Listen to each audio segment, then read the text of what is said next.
I was only 4 when my life was stolen in a crowded train station. My mom's hand slipped from mine for just a moment, and that moment changed everything. We were surrounded by people, the sound of train whistles and the smell of coffee from the small station cafe. I remember looking up at her, smiling, because we were going to meet my uncle that day. She smiled back and told me we'd get candy before the train arrived. I felt safe. I had no reason to think anything bad could happen. In less than a minute, that safety vanished. I felt a hand, strong, unfamiliar, wrap around mine. I looked up, and it wasn't my mother. A man I had never seen before was bending toward me, telling me to come with him. I didn't understand. I thought maybe my mother had asked him to help me. He led me away, weaving quickly through the crowd. I tried to look back, but the sea of people closed in between us. That was the day my childhood ended. 25 years later, after decades of believing I was forgotten, a single phone call and a DNA test gave my mother back the daughter she thought she had lost forever. And it gave me back the family I never knew I still had. The day had started like any other special outing with my mother. Her name was Karen Miller. She was 26 at the time, a young woman with a soft voice, quick smile, and a way of making even the smallest plans feel like an adventure. We didn't have much, but she worked hard, took care of me on her own, and always tried to make our moments together feel special. That morning, she had dressed me in my favorite yellow dress with the little white flowers on the hem. She tied my hair into 2 neat braids and said, I looked sunny. We were heading to the train station in our small Ohio town to meet my Uncle David, her older brother. He was visiting from another city, and she hadn't seen him in years. She was excited, I could tell, because she kept glancing at her watch and smiling to herself as we walked. She held my hand tightly in hers, swinging it gently with each step. The air was crisp, carrying that faint scent of wet pavement that lingers after a light morning rain. When we reached the station, it was alive with movement. People in coats hurried past, pulling rolling suitcases or clutching newspapers. A man in a conductor's uniform called out train numbers over the loudspeaker, his voice echoing through the high ceilings. The scent of fresh coffee and pastries drifted from the small cafe near the entrance. My eyes caught the bright colors of the candy stand beside the cafe, jars of lollipops lined up like little rainbows. I tugged on my mother's hand. "Mama, can I have one of those red lollipops?" She smiled, brushing a loose strand of hair from my face. "Of course, but hurry. We don't want to miss Uncle David's train." Those are the last words I remember her saying before everything changed. I can still feel the warmth of her hand as I let go to skip toward the candy stand. My feet made a quick patter against the tiled floor. The woman behind the counter leaned forward with a kind smile and asked what I'd like. I pointed to the lollipop jar, my heart light with the simple joy of knowing it would be mine in just a moment. That's when I felt it, a hand closing around mine, bigger, rougher, unfamiliar. I looked up, expecting to see my mother. Instead, a tall man with a shadowed face was leaning toward me. His voice was quiet but firm. "Come on, we have to go." I didn't understand. My first thought was that maybe Mama had sent him to help me. My second thought was confusion. Why weren't we going back toward her? His grip was tight. My small legs had to work hard to keep up with his long strides as he moved quickly through the station, avoiding eye contact with anyone. I tried to twist around to look for my mother, but the crowd was a wall of moving bodies. The sound of people talking and the occasional train whistle drowned out the small, panicked voice inside me. We turned down a side corridor I had never noticed before. The air smelled faintly of oil and metal. The man's hand tightened around mine, and my questions tumbled out. "Where's my mama? Are we going to the train?" He didn't answer. His jaw was clenched, eyes darting ahead. At the end of the hallway, a woman was waiting. She was wearing a gray coat, her hair pulled back into a tight bun. She looked at me with no warmth at all, just a quick, sharp glance. "We have to move," she said to the man. "Now." They walked fast, pulling me along. My small shoes slipped against the slick floor. My heart began to pound harder, though I still didn't fully understand what was happening. As we approached the main platform, I noticed 2 police officers standing near a ticket booth. The woman's eyes widened. She whispered something urgent to the man. He glanced over his shoulder, and for the first time, I felt his grip loosen. Without a word, they guided me to a wooden bench against the wall and sat me down. "Stay here," the woman said. her voice suddenly softer but still cold. Then, as quickly as they had appeared, they turned and melted into the moving crowd. I sat there, confused, staring at the place where they had vanished. My mind raced with questions I didn't have the words to form. I looked around for my mother, expecting her to appear at any moment, smiling and asking why I had wandered off. Instead, another woman approached. She was older, with a heavy coat and a scarf wrapped tightly around her head. She bent down, smiling in a way that didn't quite reach her eyes. "Oh, there you are," she said warmly. "Your mama sent me to get you. She's waiting outside." At 4 years old, I had no reason not to believe her. I nodded, slipping my small hand into hers. She led me out of the station and toward a faded blue car parked a short distance away.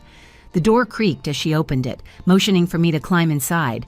I did as I was told, clutching the red lollipop I had managed to grab from the candy stand without even paying. As the car pulled away from the station, I glanced out the window, still expecting to see my mother running after us. The buildings blurred past, and the station disappeared from view. That was the last time I saw the place where my life had been safe. The woman introduced herself as Irene. Her voice was calm, almost pleasant, but her eyes stayed sharp and watchful. She told me I would be staying with her for a while. She didn't say why. She didn't ask about my mother. As the car rolled farther away from the town I knew, I felt a strange heaviness in my chest, as if something deep inside me understood that the life I had known was over. Looking back, I realize now that this was the first step into a world where kindness was a lie, and where the next 25 years would be defined by work, silence, and the slow fading of hope. The ride from the train station felt endless. I had no idea where we were going. Irene drove with both hands tight on the wheel, her gaze fixed ahead. Every so often she glanced at me in the rearview mirror. I tried asking about my mother, but she answered only once. "You'll be fine here," she said. Her tone made it clear I shouldn't ask again. After what felt like hours, we pulled onto a narrow dirt road surrounded by trees. The branches hung low, brushing against the car as we moved deeper into the woods. Eventually, a small, weathered house came into view. Its paint was peeling, the porch sagged, and the windows were clouded with dirt. The place felt shut off from the rest of the world. Inside, the air was thick with the smell of mildew and smoke. Irene led me into the kitchen where an older man sat at the table, a cigarette between his fingers. His hair was thin and gray, his eyes sharp and cold. "This the one?" he asked. Irene nodded. "She'll be useful." From that moment, my life became a routine of work and fear. The man, his name was Walter, rarely spoke to me unless it was to give orders or criticize what I'd done. My first task was sweeping the kitchen floor.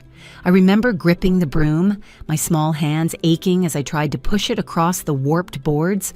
I had no idea this was only the beginning. By the time I was 6, my days started before the sun came up. Irene would shake me awake in a small, windowless room where I slept on a thin mattress. Breakfast was a single piece of bread, or nothing at all. Then came the chores. Carrying buckets of water from the pump outside, feeding chickens, scrubbing laundry on a washboard until my fingers were raw. Every time I was too slow or made a mistake, Walter's voice would cut through the air like a whip. Sometimes it wasn't just his voice. The years passed in a blur of labor. I was never allowed to leave the property except on rare trips to the market, always with Irene at my side. She kept a firm grip on my wrist as we walked, her eyes scanning for anyone who might try to talk to me. If I even looked at someone too long, she would squeeze my arm hard enough to leave a mark. There were no friends, no toys, no school. My only companions were the chickens and the stray cats that wandered near the barn. At night, I would lie awake listening to the wind rattle the old window frame, wondering if my mother was still looking for me or if she had given up long ago. When I was about 12, Walter started sending me to chop wood. The axe was heavy, and my arms burned after each swing. One winter morning, I dropped the axe in exhaustion, and he shouted from the porch, "You think we're keeping you for free? Get back to it." His voice carried a threat I knew better than to challenge. I picked the axe back up and kept going until my muscles shook. Despite the constant control, I began to notice cracks in their vigilance. As I got older, they trusted me with more errands. I would walk to the market alone sometimes, though Irene always waited just outside the store. Those brief moments when she wasn't watching felt like the only air I could breathe freely. When I turned 18, they started letting me work odd jobs for neighbors, cleaning barns, mending fences, always taking my pay for themselves. The work was just as hard, but it brought me into contact with people who were kinder, people who asked questions. I didn't answer most of them, but their curiosity planted a seed in me. By the time I was 25, that seed had grown into something I couldn't ignore. I had spent more than 2 decades living as if I belonged to Irene and Walter, but deep down, I knew they weren't my family. I couldn't explain it fully, just a constant sense that my life had been stolen. One summer afternoon, Irene sent me to deliver eggs to a booth at the town's community fair. I remember the music, the smell of grilled food, and the sound of children laughing. I hadn't been around that much life and noise in years. The man at the booth introduced himself as Michael Sanders. He was friendly, with kind eyes, and he asked how I was doing. "Fine," I answered quickly, keeping my voice low. He didn't push, but I could tell he noticed something in me, my nervous glances, the way I kept my shoulders hunched. When I handed him the eggs, he asked, "Do you live around here?" I hesitated. "Sort of." He nodded thoughtfully, then handed me a flyer about a program that reunited missing persons with their families. "If you ever want to talk, call this number," he said. "Even if you think it's too late, it's not." The words stayed with me for weeks. I hid the flyer in my room, pulling it out late at night to read over and over. Finally, one morning when Walter had gone into town and Irene was outside hanging laundry, I picked up the phone and dialed the number. Michael answered. His voice was calm and patient as I told him pieces of my story. I started with the train station, the man's hand, the strange woman, the years of work. I told him I didn't know my real last name. He listened without interrupting, then said, "I believe you. Let me help you find out who you are." That was the first time in 25 years someone had spoken to me as if I mattered, as if my life was worth reclaiming. The call with Michael changed something in me. For years, I had learned to keep my head down, to avoid attracting attention, to accept the life I'd been given. But that single conversation planted a new idea. Maybe the life I'd been given was never mine to begin with. Michael asked if I could meet him somewhere safe. We agreed on the back corner of a small cafe in town, a place where Irene and Walter never went. When I walked in, he was already there with 2 mugs of coffee on the table. He smiled warmly and gestured for me to sit. "I'm glad you came," he said. For the next hour, I told him everything I could remember. I described the day at the train station, the man who had grabbed my hand, the woman who left me on the bench, and Irene appearing as if she had been sent by my mother. I told him about the years of labor, the isolation, the way my questions about my real family were always met with silence or punishment. Michael listened without interrupting. He had a notebook open, jotting down dates, names, and places as I spoke. "Do you know your real birthday?" he asked. "I think I was born in June," I said. "Irene always said it was June 14th, but I don't know if that's true." He leaned forward. "That's enough for a start. There are organizations and online communities that track missing children, even cases decades old. If you're willing, I'd like to share your story publicly. We won't use your current name or where you live, just the details you remember." The idea scared me. Irene and Walter had spent my entire life convincing me the outside world was dangerous. But as I sat across from Michael, I realized that my life had already been dangerous, just in a different way. I nodded. "Do it." Over the next few days, Michael worked on writing my story. He sent me drafts, making sure every detail was accurate. When I approved the final version, he posted it on several social media platforms and in online groups dedicated to finding missing persons. The post included my childhood description, the location and year of the disappearance, and a few memories I had from before I was taken, like the yellow dress with white flowers and my mother's voice promising candy. For the first week, nothing happened. I checked in with Michael almost every day, trying not to let the quiet feel like another locked door. Then, one evening, my phone rang. The caller ID showed Michael's name. "Are you sitting down?" he asked. I was standing in the small room I rented above a store in town, my heart pounding. "Yes." A woman named Laura Matthews contacted me. "She says she's your cousin." She read the post and recognized the details. Your age, the location, even the dress you described. She told me her aunt's daughter went missing from a train station 25 years ago. That aunt's name is Karen Miller. The name hit me like a wave. It was familiar in a way I couldn't place, like a word on the tip of my tongue. Michael continued, Laura showed your photo to her family. Karen believes you might be her daughter. I sank into the chair. What happens now? The only way to be sure is a DNA test, he said. If you're willing, I'll arrange it. The next week was a blur of arrangements. Michael drove me to a small clinic where a nurse swabbed the inside of my cheek. I felt shaky the whole time, my mind torn between hope and fear. Part of me wanted the results to confirm it so I could finally know who I was.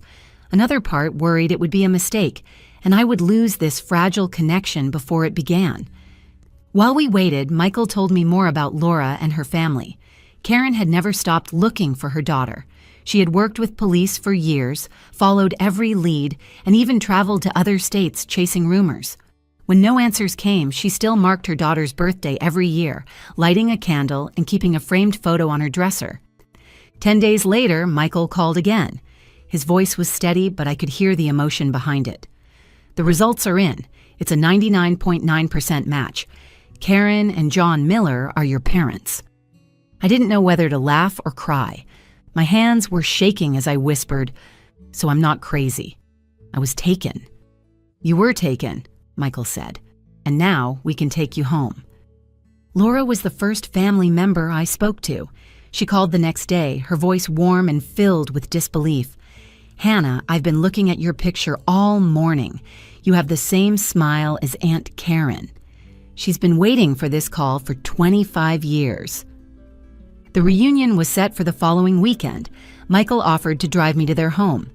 As we made our way through quiet neighborhoods, my stomach knotted tighter with every turn. When we finally pulled into the driveway of a modest white 2-story house, the front door flew open. Karen stood there, her hands covering her mouth. She rushed down the steps before the car had even stopped, tears streaming down her face. I stepped out, and she wrapped her arms around me so tightly I could feel her shaking. My baby, she said over and over, my baby girl. Behind her, a man stepped forward, John Miller, my father. His eyes were wet as he pulled us both into his arms. You're home now, he whispered. Standing there in their driveway, surrounded by people who had waited for me, I realized I was no longer just a story on the internet. I was a daughter, a cousin, a person who belonged somewhere. The hug with my mother felt like something I had been waiting for my entire life without even realizing it. Her arms wrapped around me as if she was afraid that if she let go, I would vanish again. Her voice was trembling but strong, repeating the same words over and over. You're here. You're really here.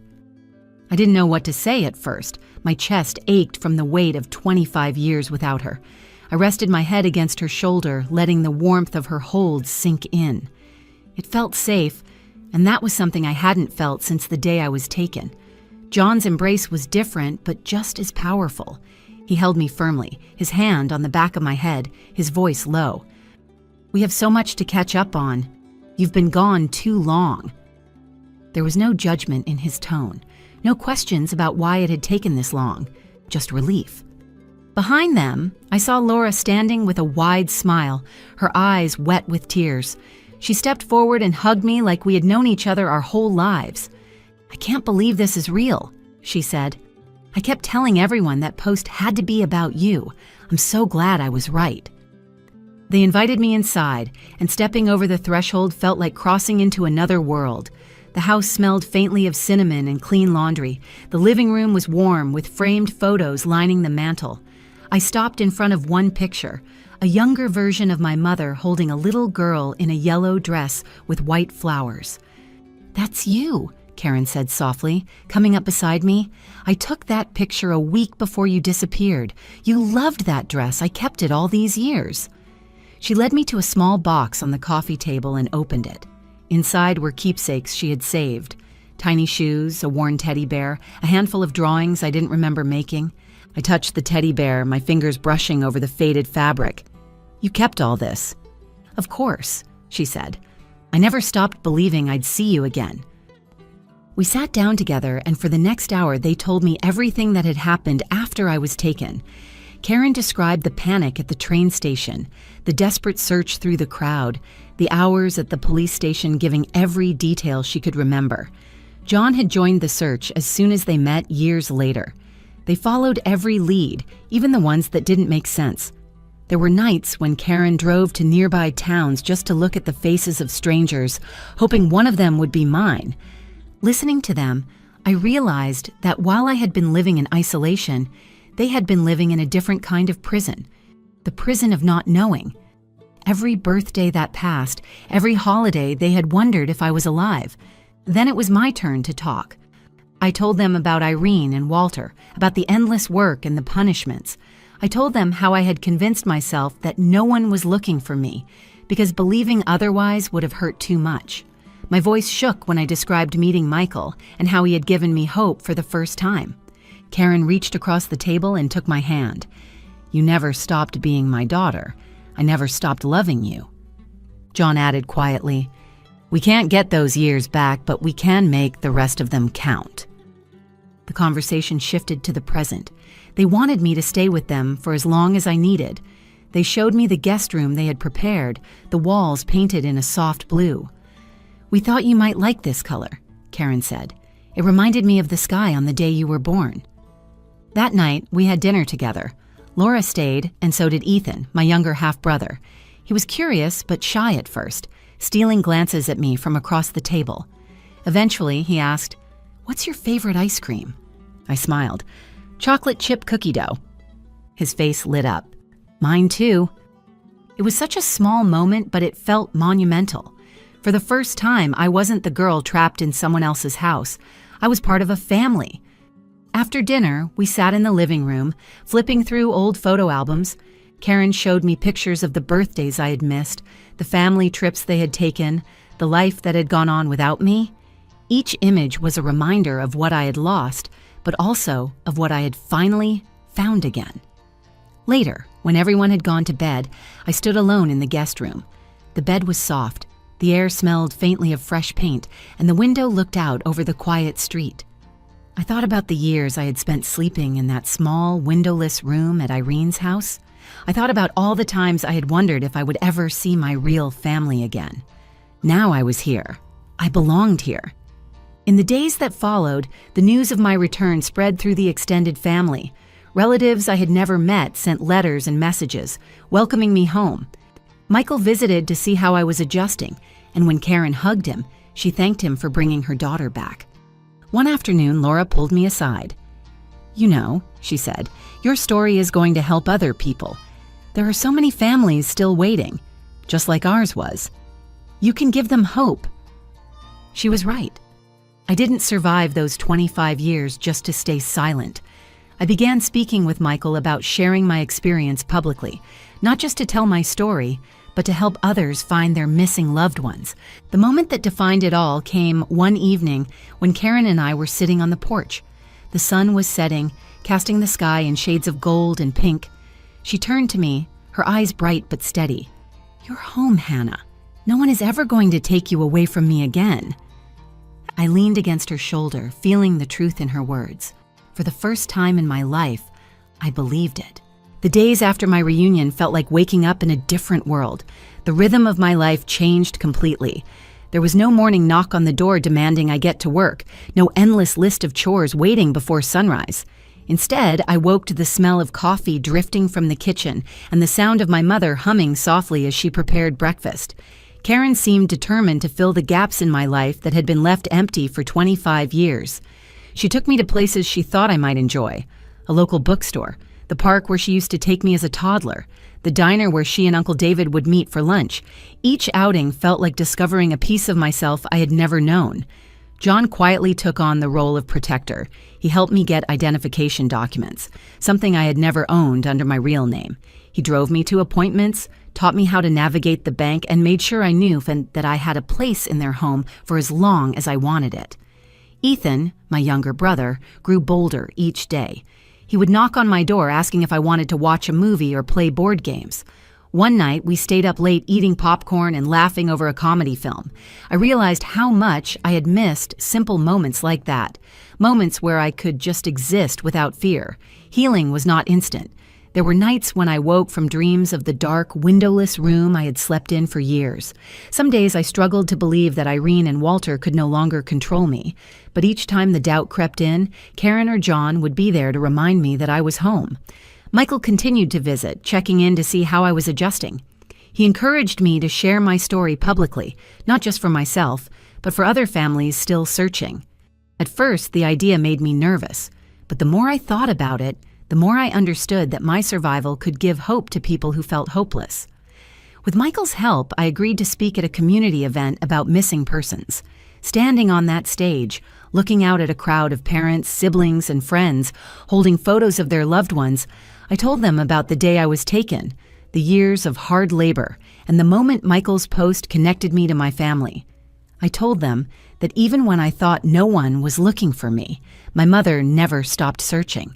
The response was overwhelming. People came up to thank me, some in tears, saying my story gave them courage to keep looking. That was when I knew I was ready to turn my pain into purpose. Life slowly began to settle into something steady. I took a part-time job at the library, a quiet space where I could rebuild my confidence while being surrounded by kind people. I started learning to cook with Karen, who taught me family recipes passed down from her mother. We would stand side by side at the counter, chopping vegetables and sharing stories about her childhood and mine. The biggest change was learning what it meant to be part of a family again. Holidays were no longer just another day of work. On Thanksgiving, the house was full of relatives, laughter, and the smell of roasting turkey. At Christmas, Karen hung a stocking with my name on it for the first time in 25 years. One evening, sitting on the porch as the sun dipped low, Karen turned to me and said, "I used to sit here and wonder where you were, if you were safe, if you were warm enough. Now I know you're here, and that's all that matters." Those words stayed with me. They reminded me that no matter how many years had been taken, the love of a family can bridge even the longest separation. To anyone listening to my story, I want you to know that hope is never wasted. If someone you love is missing, keep searching. One connection, one shared story can change everything. And if you have lived through something like this yourself, know that you are not alone and that it is never too late to find your way back. What are your thoughts on this story? If you or someone you know has faced something similar, share it in the comments below. I'd love to hear your experiences. If this story touched you, please like the video, share it so others can hear it, comment your thoughts, and subscribe to the channel for more powerful stories like this.